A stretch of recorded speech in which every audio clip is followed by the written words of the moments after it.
우리가 주일마다 사도 바울의 발자취를 따라가며 은혜를 나누고 있습니다. 하나님께서 바울을 통해 이루신 일들을 살펴보며 은혜를 나누고 있는데요. 지난 주일부터 말씀을 드렸지만 바울이 1차 전도 여행으로 세워진 이방 교회와 성도들을 돌보기 위해서 2차 전도 여행을 계획합니다. 마가 요한의 문제로 바나바와 결별한 후에 예루살렘 교회에서 내려온 실라라고 하는 사람과 전도팀을 새로 꾸려서 이번에는 육로를 통해서 전도 여행을 하게 됩니다. 자, 먼저 그 여정이 어떻게 되었는가를 간단하게 한번 좀 보고서 말씀을 좀 이어가려고 하는데요.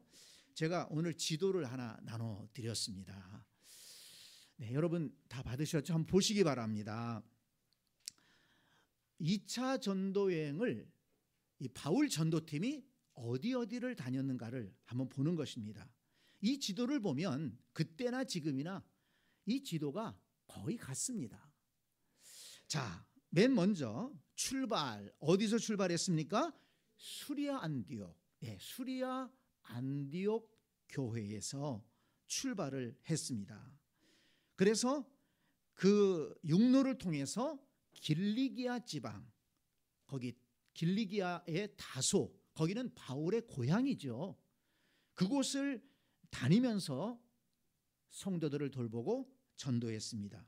그리고 그 다음에는 더베, 루스드라, 이고니온, 비시디아, 안디옥, 그 지역을 갈라디아 지역이라고 했는데 1차 전도여행 때 그곳을 다니면서 복음을 전하지 않았습니까? 그곳에 다시 가서 믿는 형제들을 만나서 격려하고 또 복음을 전했습니다. 그 다음에 바울은 지금의 에베소 쪽, 그 당시에는 이쪽을 아시아라고 불렀습니다. 그리고 이제 조금 더 넓게 해서 지금의 이 튀르키예 땅, 아나톨리아 반도라고 하는데요.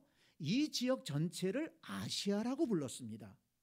그리고 그 다음에 세월이 지나면서 점점 더 확대되어서 유럽을 제외한 이 동쪽 전체를 아시아라고 부르기 시작해서 이제 우리 대한민국도 이렇게 아시아로 포함이 되는데요. 그 당시에는 지금의 튀르키예 반도, 이 아나톨리아 반도라고 하는데 이 지역을 아시아라고 했습니다. 그래서 바울이 지금 에베소를 중심으로 한 그 아시아 지역에서 복음을 전하려고 했어요. 그런데 이상하게 전도의 문이 열리질 않는 것입니다. 어떻게 막혔는지 모르겠지만은 일이 안 풀리는 거예요.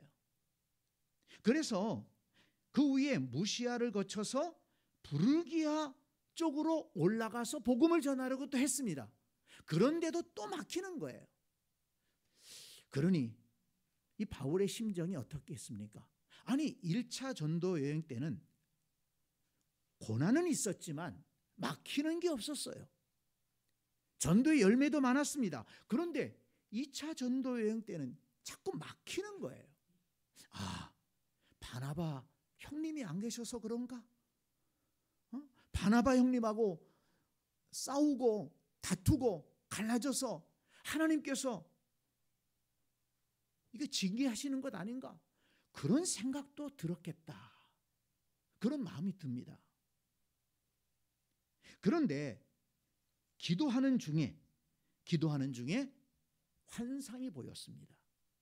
마게도냐 사람이 꿈에 나타나서 우리를 와서 우리를 도우라. 그런 환상을 보게 된 것입니다. 바울은 이것이 하나님의 음성이구나.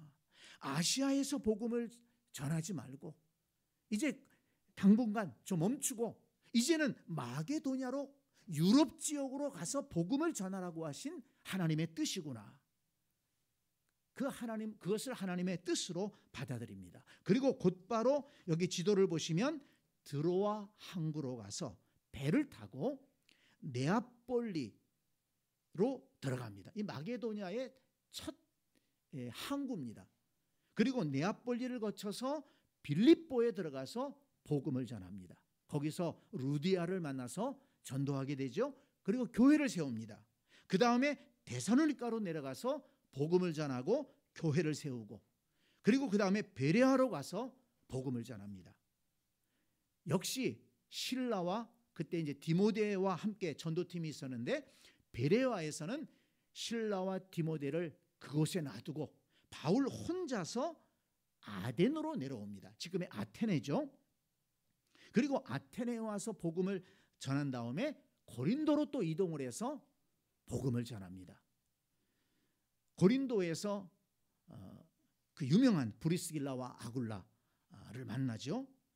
그리고 거기 머물면서 전도하고 또 데살로니가 전서를 또 편지를 쓰기도 하고, 그 후에 갱그레아 항구로 내려와서 거기에서 뭔가 하나님 앞에 소원을 다짐을 하고, 그리고 배를 타고 에베소로 와서 에베소에서 배를 타고 유대 지방 가이사라 항구로 오게 됩니다. 그리고 예루살렘에 올라와서 사도들을 만나서 교제하고 또 선교 보고를 한 다음에 다시 수리아 안디옥으로 돌아오게 됩니다.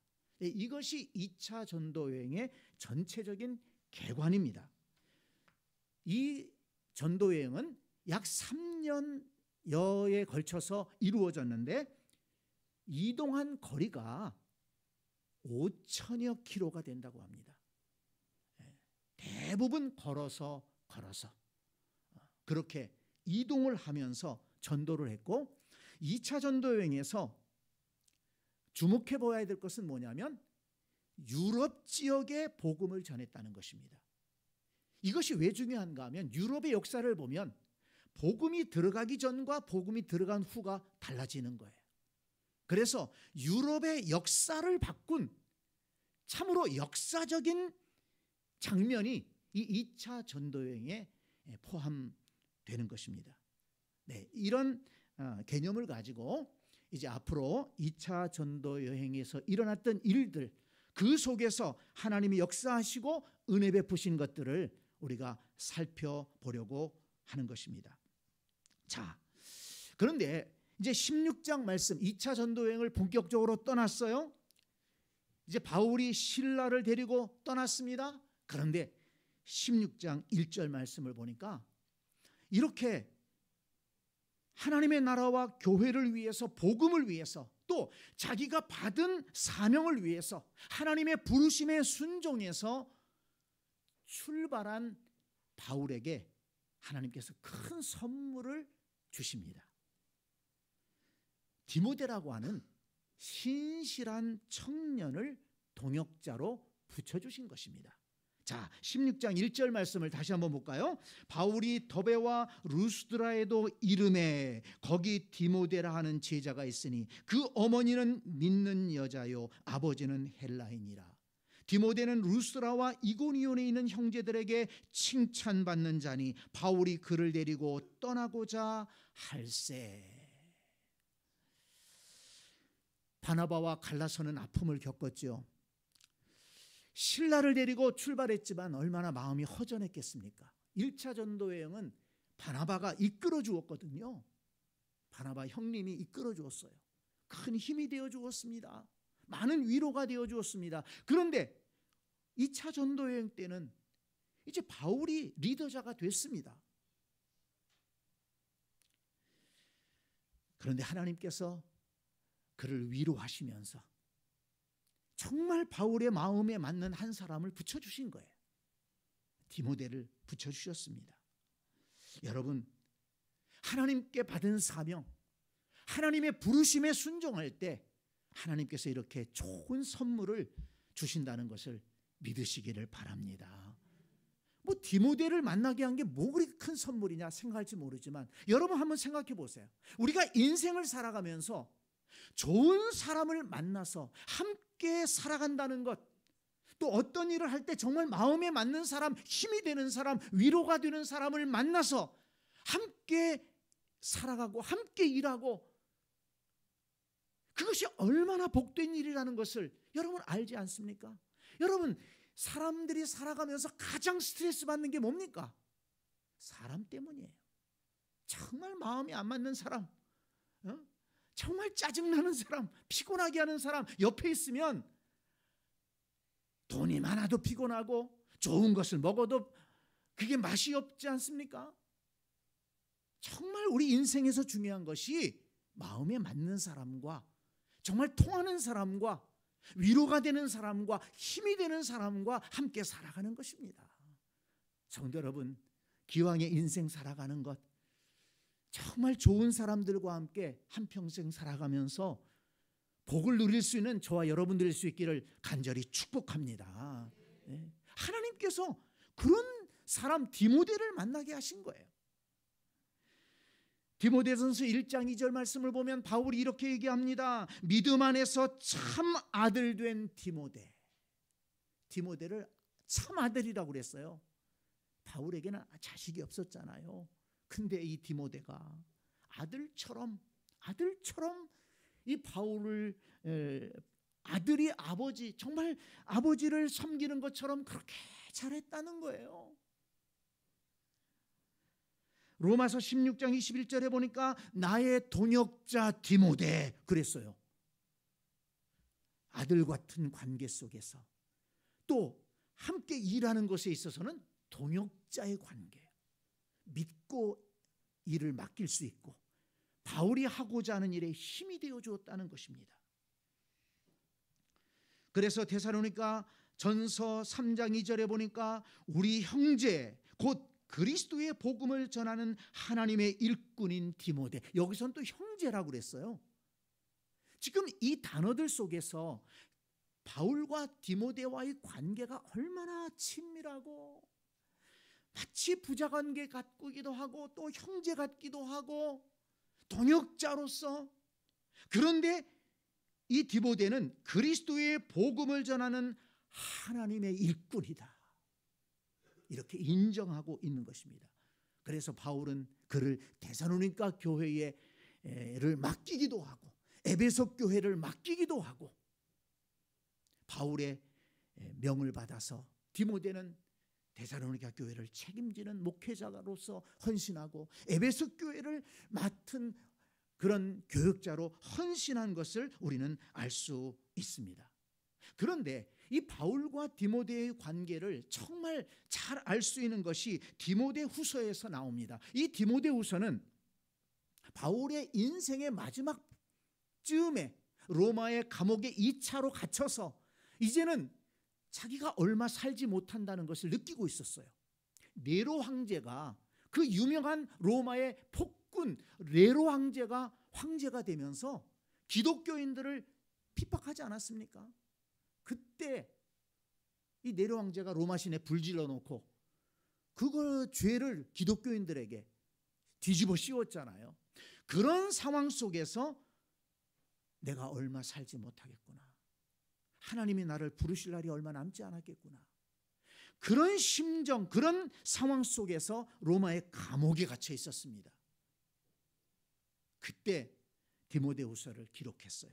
그런데 디모데후서 4장 9절을 보니까 이렇게 기록합니다. 디모데야, 너는 어서 속히 내게로 오라. 13절 말씀을 보니까 내가 올 때에 내가 드로아 가보의 집에 둔 겉옷을 가지고 오고 또 책은 특별히 가죽 종이에 쓴 것을 가져오라. 추운 거예요. 나이도 들었습니다. 쓸쓸한 감옥 속에 갇혀 있으면서 몸도 춥고 마음도 추운 거예요.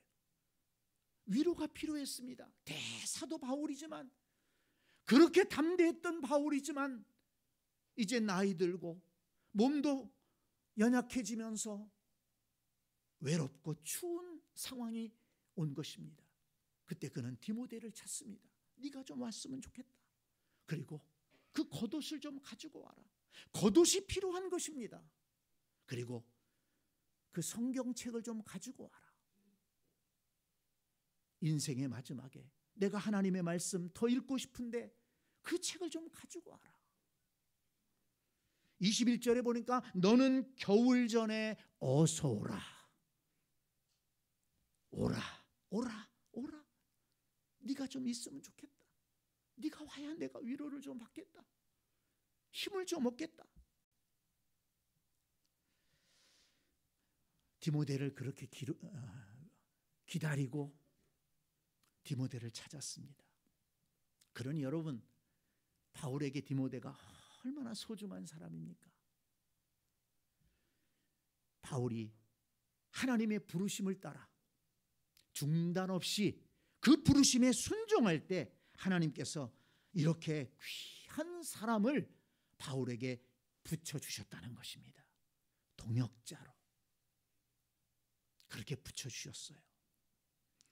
마태복음 28장 20절에 보니까 예수님께서 제자들을 향해서 너희는 가서 모든 족속으로 제자를 삼아 아버지 아들과 성령의 이름으로 세례를 베풀고 내가 너희에게 가르친 모든 것을 가르쳐 지키게 하라. 그렇게 말씀하시면서 내가 세상 끝날까지 너희와 함께 하겠다 이렇게 약속해 주셨어요. 하나님 말씀에 순종하며 살아가는 자에게 내가 너와 함께 하겠다 약속하셨는데 바울에게는 어떻게 함께 해 주셨습니까? 바울과 동행해 주시고 말씀해 주시고 바울을 하나님이 위로도 해 주셨지만 이렇게 정말 좋은 사람 디모데를 바울에게 붙여주심으로 하나님은 바울을 위로해 주시고 바울에게 힘을 주시고 바울과 함께 하신 것입니다. 성도 여러분, 우리가 하나님의 부르심에 순종할 때 하나님께서 우리에게 좋은 선물로 함께 해주시고 우리에게 필요한 것을 채워주시고 우리를 도와주시고 우리를 끝까지 인도하신다는 것을 믿으시기 바랍니다. 그렇기 때문에 하나님의 부르심에 순종하는 것을 주저하지 말기 바랍니다. 하나님께서 부르실 때 상황이 어렵고 힘든 일들이 있어요.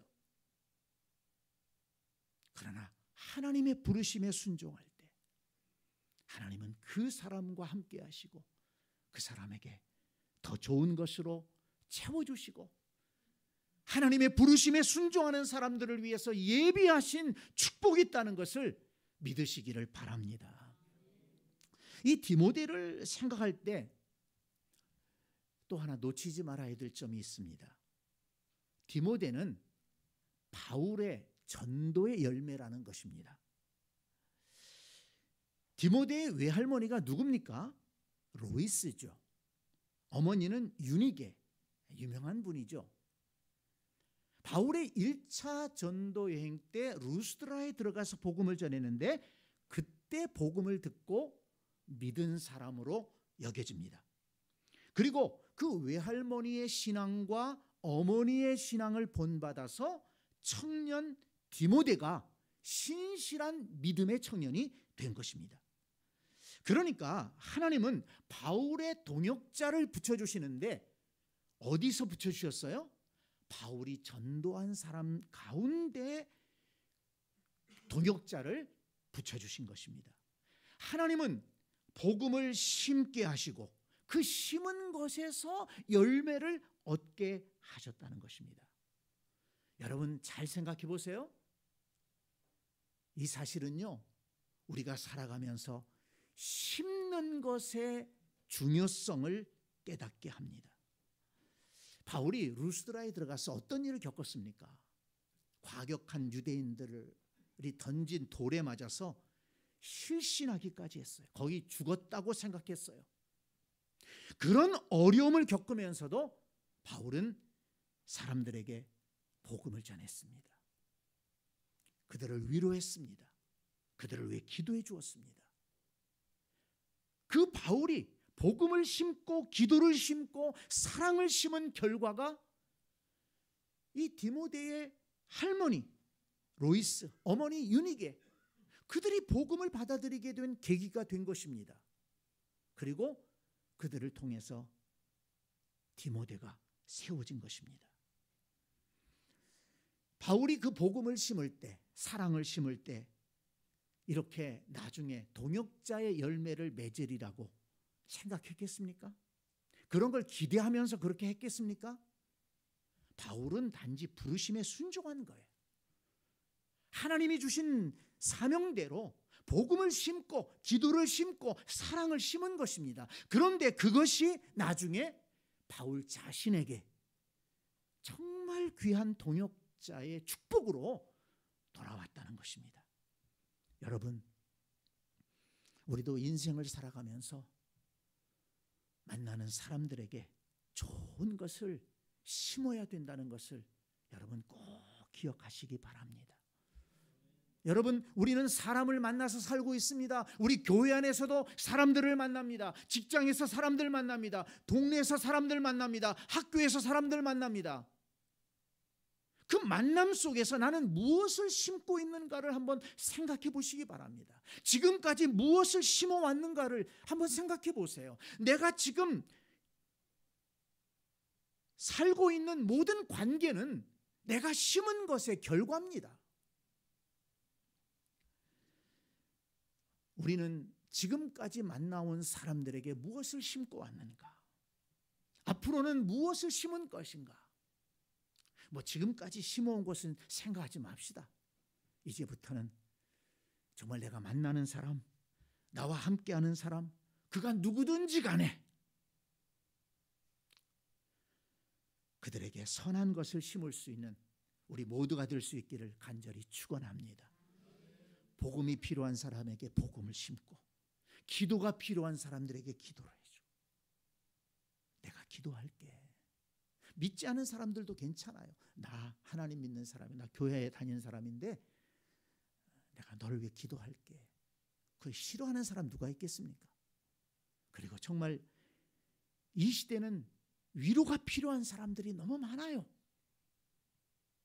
따뜻하게 손잡아주고 따뜻하게 위로의 말 한마디 해주고 밥 한번 사주고 격려해주고.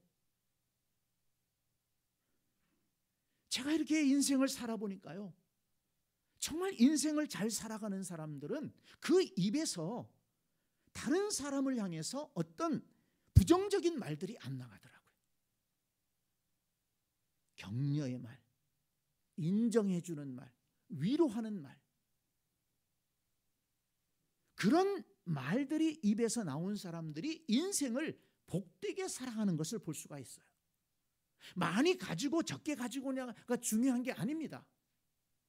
정말 복되게 인생을 살아가는 사람들을 보면 그들의 입에서 다른 사람들에게 좋은 것을 심는 사람들이더라고요. 성도 여러분, 우리는 모든 삶의 현장에서 하나님의 사람으로 살아가야 됩니다. 그런데 어떻게 살아가는 것이 하나님의 사람으로 살아가는 것입니까? 만나는 사람들에게 선한 것을 심는 것입니다. 복음을 심고 기도를 심고 또 격려를 심고 위로를 심고 여러분 선한 것을 심을 수 있게 되기를 바랍니다. 우리가 뭘 얻기를 바라는 것은 아니지만 여러분 보세요. 내가 어려움 겪을 때, 내가 정말 위로가 필요할 때 누가 나를 위로해 주겠습니까? 누가 나에게 도움을 준다면 주겠습니까? 사실은 나와 관계를 맺고 있는 사람들 중에서 나를 위로해 주고 나에게 도움을 줄 사람도 있는 것이고 내게 힘을 줄 사람이 있는 거예요. 저 멀리 있는 어떤 대기업의 무슨 회장님이 나를 도와주겠습니까? 저 대통령실에 있는 사람들이 나를 도와주겠습니까? 결국은 나와 관계를 맺고 살아가는 사람들이 나에게 도움도 되고 힘인도 되고 나에게 위로도 되는 거예요. 하나님은 그들을 통해서 또 나한테 복을 주신다는 것입니다. 그렇기 때문에 내가 지금 살아가면서 무엇을 심느냐 참 중요한 것입니다. 여러분 선한 것을 심고 선한 것을 거둘 수 있는 복된 성도들이 다 될 수 있기를 간절히 축복합니다. 이 디모데를 생각하면서 또 하나 우리가 정말 붙잡아야 될 것이 있죠. 그것은 우리 새샘교회 모든 성도들의 가정마다 디모데와 같은 신실한 청년들, 신실한 다음 세대들이 나올 수 있게 되기를 간절히 축원합니다. 정말 이거 우리 붙들고 꿈을 가지고 기도해야 됩니다. 디모데후서 1장 5절 말씀 보면 우리가 잘 아는 말씀이죠. 이는 내 속에, 지금 디모데에게 얘기하고 있는 거예요. 바울이 디모데에게 편지를 하면서 이는 내 속에, 디모데 속에 거짓이 없는 믿음이 있음을 생각함이라. 디모데 속에 거짓이 없는 믿음이 있대요. 얼마나 귀한 일입니까? 그런데 이 믿음이 먼저 내 외조모 로이스와 내 어머니 유니게 속에 있더니 내 속에도 있는 줄을 확신하노라. 아멘 하십시오. 자, 여러분 잘 생각해 보세요. 디모데가 지금 거짓이 없는 믿음이 있다고 그랬어요. 이 거짓이 없는 믿음이 뭡니까? 정말 그의 믿음은 진실한 믿음이라는 거예요. 가식적인 믿음이 아닙니다. 흉내만 내는 믿음이 아닙니다. 정말 예수 그리스도를 주님으로 믿고 정말 하나님을 향한 열정이 있다는 거예요. 주님을 사랑하고 예배하고 주의 말씀을 따라 살아가고자 하는 진실한 마음이 그 속에 있다는 것입니다. 그런데 여러분, 그 믿음이 먼저 누구한테 있다고요? 내 외조모 로이스. 먼저 누구한테 있다고요?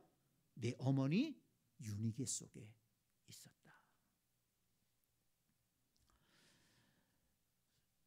우리의 다음 세대 심령들 속에 거짓이 없는 믿음이 있기를 원한다면, 정말 하나님의 인정받는 믿음의 사람이 우리 가정에서 나오기를 원한다면, 부모 세대의 심령 속에 로이스와 유니게 속에 있었던 그 거짓 없는 믿음이 먼저 있어야 된다는 것을 우리는 이 말씀을 통해 깨달을 수가 있습니다. 그리고 정말 이 믿음이 주님, 정말 내가 주님을 사랑합니다. 주님은 나의 주님, 구원자이십니다.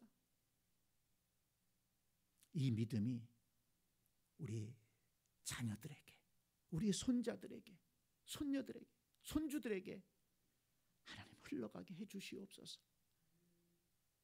정말 그들이 디모데처럼 거짓 없는 믿음의 사람이 되기를 원합니다. 우리는 그런 기도와 비전이 있어야 될 줄로 믿습니다. 여러분, 거짓이 없는 믿음을 물려받은 디모데, 그렇죠. 디모데 속에 정말 거짓이 없는 믿음을 물려받았습니다. 그런데 16장 2절을 보니까, 여러분 16장 2절을 보세요. 디모데는 루스드라와 이고니온에 있는 형제들에게 어떻게 되었다고요? 칭찬받는 자다.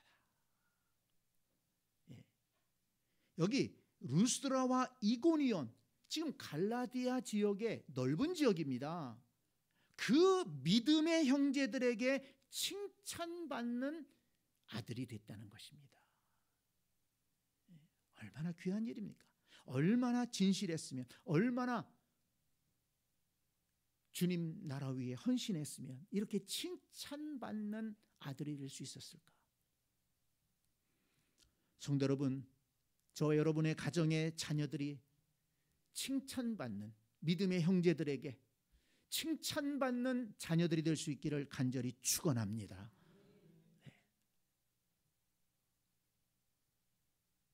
빌립보서 2장 22절을 보니까 디모데의 연단을 너희가 안 하니 자식이 아버지에게 함같이 나와 함께 복음을 위하여 수고하였느니라. 복음을 위해서 수고하는 일꾼이 되었다는 것입니다. 여러분, 이 비전을 가지시기 바랍니다. 우리 다음 세대, 우리 가정의 자녀들이 복음을 위해서 수고하는 일꾼들이 될 수 있기를 간절히 축복하고 축복합니다. 왜 그것이 중요합니까? 목사니까 아이고 교회 일꾼 많아지면 좋으니까 저런 말씀하는 거겠지라고 생각하지 마세요. 여러분, 우리 인생에서 가장 가치 있는 일이 무엇입니까? 하나님의 나라와 복음을 위해서 헌신하는 것입니다. 절대 이 세상에서의 삶을 가치 없게 생각하는 것이 아닙니다. 이 세상에서도 하나님의 축복 가운데 형통한 삶을 살아야 됩니다. 그렇지만 이 세상에서의 삶이 앞서가서는 안 되는 것입니다. 왜냐하면 우리 인생이 이 세상에서의 삶으로 끝나지 않기 때문입니다. 진정으로 근본적인 인생의 문제는 영혼의 문제고 하나님 나라의 문제인 것입니다. 예수 그리스도를 주님으로 영접하지 않으면, 그 심령 속에 거짓이 없는 믿음이 없다면 구원받을 수 없고 하나님의 자녀가 될 수 없고 영생을 얻을 수 없습니다. 이것은 누구에게나 해당되는 것입니다. 그렇다면 우리 가정의 가장 소중한 자녀들이 가장 소중한 복음을 받아들이고 가장 소중한 하나님의 나라를 붙들어야 되지 않겠습니까?